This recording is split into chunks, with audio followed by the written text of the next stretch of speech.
Okay, so what we're going to essentially need is an if statement or a shorthand if statement for each value, and we want to check if the length of it doesn't equal 2, and if the length doesn't equal 2 we want to append a number in front. For example, if we were to say if the length of days doesn't equal 2, which it doesn't, we want to add a 0 in front of here so it will show 0, 1 days. It just adds a bit more structure, but obviously at this point it's optional. But let's go ahead and do this anyway. So what I want to do is I want to redefine each variable. So I'm going to say days equals, and then in here is going to be my condition.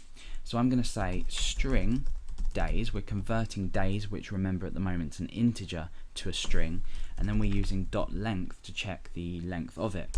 So if this doesn't equal 2, I want to go ahead with a question marks the first option. So if this statement evaluates to true, I want to go ahead and say days is equal to 0 plus days.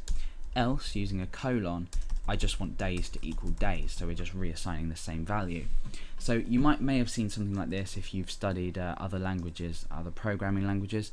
It's just a way to say days. If the length of this, or if this condition evaluates to true, then this value here will be assigned to days, otherwise this value here will be assigned to days. So we can do this for each one. So we've got days, hours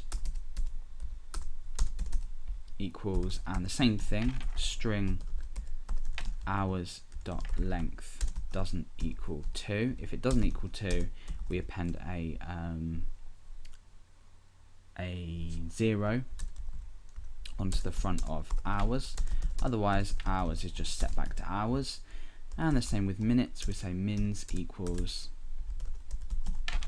convert temporarily mins to a string, check the length doesn't equal 2. If the length doesn't equal 2, we have a 0 appended onto mins, otherwise we just have mins. And the same for seconds, we convert seconds to a string. We check the length against -2, and if it is, we just go ahead and pop a 0 in front of seconds, otherwise it just stays as seconds. So quite straightforward here. Let's go ahead and just test this. When I refresh, you can now see that we've got okay, so let's just take a look at what we've done.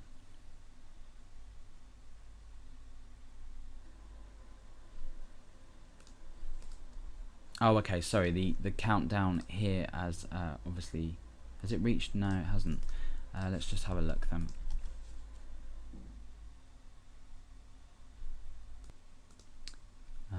Oh right, okay, so I've called this minutes and this seconds, and let's just realign these up.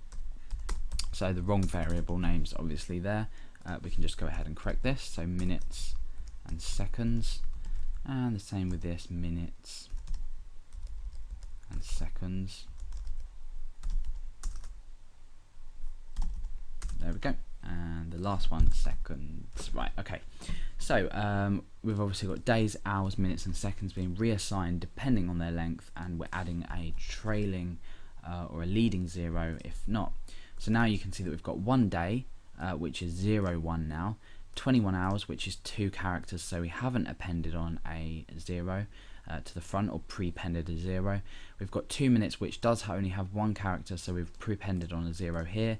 And then the seconds work in exactly the same way as when they get down to, like, for example, the number 9, which we'll see in just a moment.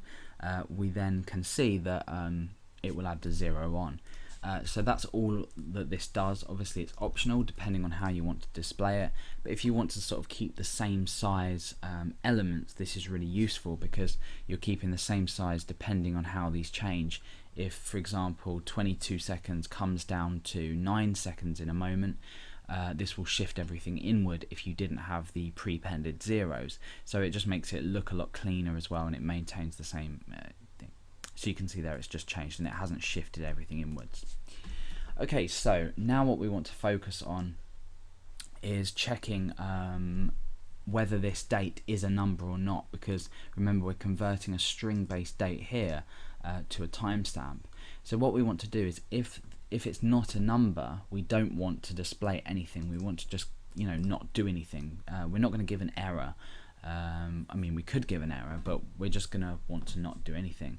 So for example, at the moment, if I go to ext.js and just change this to, I'll just type Alex in capitals in the middle of this, when I refresh, you can see that we've got NAN, NAN, NAN, and NAM for not a number, because this has had a problem converting with Alex into a timestamp. So what we want to do is, before we display everything here, we want to say if not is NAN, so if something inside of this bracket is not a number, which is event date, then we want to display this.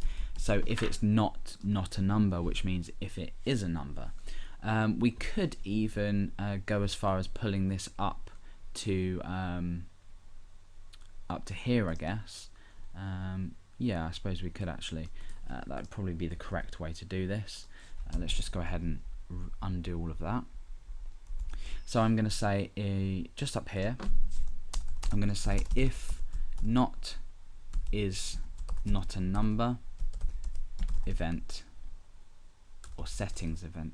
Oh, in actual fact, no, we need to convert the value beforehand to check whether it is a number. So what we'll do is we'll just keep it down here. We use slightly more processing power before we actually work out if it's not a number.